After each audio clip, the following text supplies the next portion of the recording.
Bonjour à tous et bienvenue pour une nouvelle vidéo Mate-moi ça. Dans cette vidéo, je vous propose de s'attaquer à démontrer la propriété suivante. Une composée de fonctions injectives est injective. Alors pourquoi ce sujet? Eh bien j'ai constaté dans mes statistiques que mes 3 vidéos les plus vues et de loin sont des vidéos qui traitent des sujets d'injection, de surjection et de bijection. Donc si ces sujets vous intéressent, autant que je m'oriente dessus. Et bien sûr, cette démonstration n'est pas choisie au hasard. Il s'agit d'une démonstration classique et qu'il faut à tout prix savoir maîtriser. Elle vous permettra de vérifier si vous êtes bien à l'aise avec la notion d'injection. Et la notion d'injection, parlons-en justement. Un petit rappel ne fait pas de mal. Prenons une fonction f qui prend des éléments d'un ensemble E et les envoie dans un ensemble G. On dira que f est injective de E dans G si tout élément de G possède au plus un antécédent dans E par f. Donc en clair, soit vous avez 0 antécédent, soit 1, mais jamais au-delà de 1. Par exemple, si je prends un élément quelconque z dans G, je peux lui trouver un élément x de E tel que f de x est égal à z.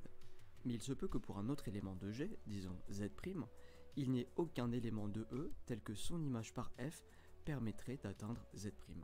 Donc voilà, soit 0, soit un antécédent, ce sont les deux seuls cas possibles avec une fonction injective. Alors très bien, mais ce n'est pas à proprement parler une définition mathématique que nous avons donnée ici. Nous ne pourrons pas travailler avec, il nous faut l'avoir en langage mathématique. La voici. Prenons x1 et x2 des éléments de E. Si vous avez f de x1 est égal à f de x2, que peut-on dire sur x1 et x2? Alors regardez le schéma. J'ai un élément z dans G qui correspond à la fois à l'image de x1 et à l'image de x2 par f. J'ai donc z qui possède potentiellement deux antécédents.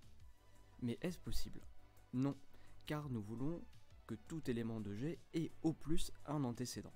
La seule solution est donc que x1 et x2 soient en réalité une seule et même personne, qu'ils soient confondus. Autrement dit, x1 est égal à x2. Il faut bien comprendre que cette phrase mathématique ne nous dit rien d'autre que aucun élément de G ne peut admettre plus d'un antécédent par f.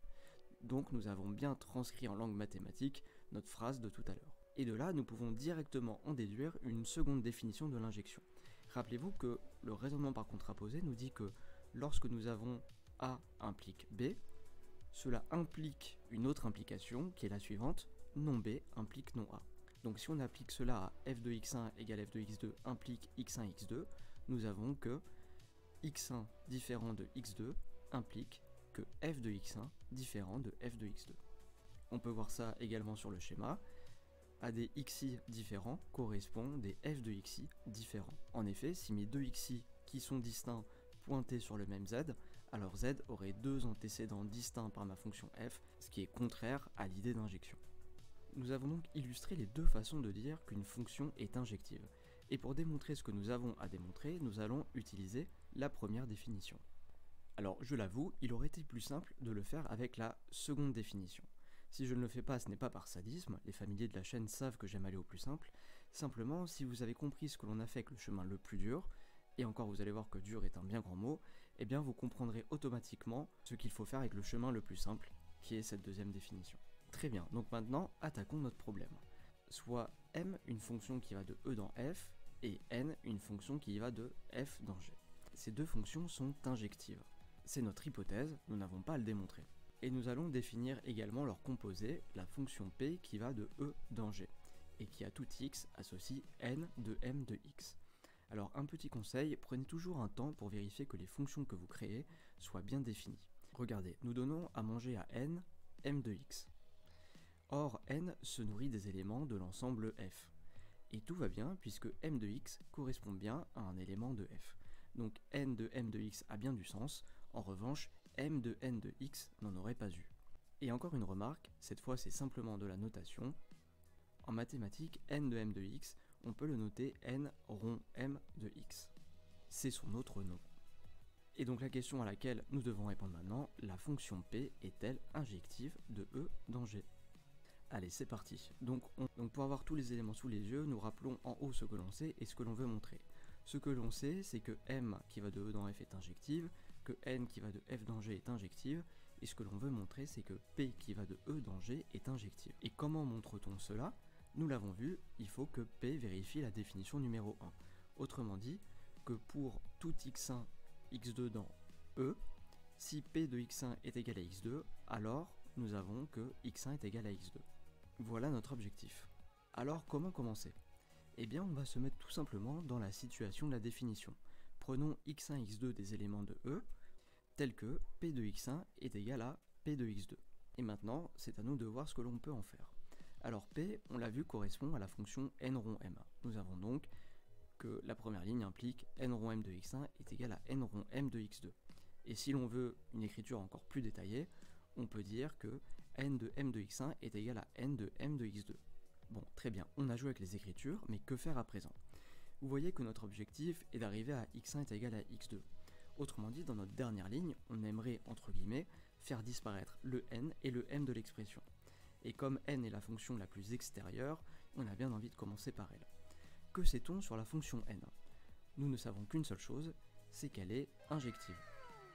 C'est-à-dire, rappelons la définition, que n injective signifie que si je prends deux éléments de f, disons A1 et A2, alors n de A1 égale n de A2 implique forcément que A1 est égal à A2. Alors comment peut-on appliquer cette définition à notre situation? Regardez, on peut dire que m de x1 joue le rôle de A1, et symétriquement m de x2 joue le rôle de A2.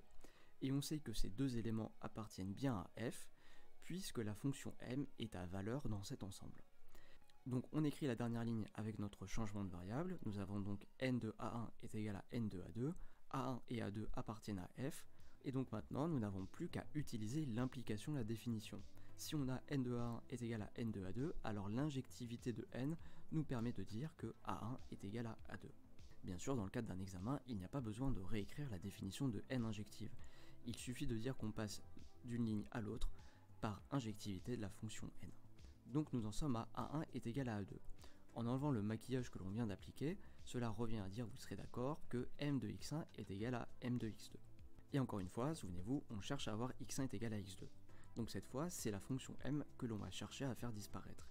Et le procédé est exactement le même que celui que l'on vient d'utiliser. On sait que la fonction m est injective. Donc rappelons la définition, m injective de E dans f veut dire que pour tout élément, tout x1, x2 de E, si j'ai m de x1 est égal à m de x2, j'ai forcément que x1 est égal à x2. Bon, et bien là c'est simple, il n'y a vraiment même aucune retouche à faire, on peut directement appliquer cette définition à notre ligne, puisque x1 et x2 appartiennent à E. On a donc que x1 est égal à x2 par injectivité de la fonction m. Donc là, regardez dans la globalité ce que l'on a fait. On a pris un x1 et un x2 dans E, tel que p de x1 est égal à x2, et à la suite d'un raisonnement, on en vient à déduire que x1 est égal à x2. Donc félicitations, on vient de montrer ce que l'on cherchait à montrer dans l'encadré rouge. Donc P vérifie bien la définition d'une fonction injective, autrement dit, une composée de fonctions injectives est elle aussi injective. En bonus, j'ai tenté de condenser la preuve que l'on vient de faire en une ligne, pour vraiment faire ressortir les deux grandes étapes et les hypothèses sous-jacentes. Je ne reviens pas dessus, on vient de l'expliquer, et en vous inspirant de ce qu'on a fait ici, je vous invite maintenant à refaire l'exercice, cette fois en vous basant sur la seconde définition. Vous verrez, le raisonnement est encore plus simple. Voilà, j'espère que cette vidéo vous a plu et qu'elle vous a été utile. Si jamais des points ne sont pas clairs ou si vous avez des questions, l'espace commentaire est là pour ça. Et merci à tous d'être fidèles à la chaîne, je vous dis à bientôt pour une nouvelle vidéo.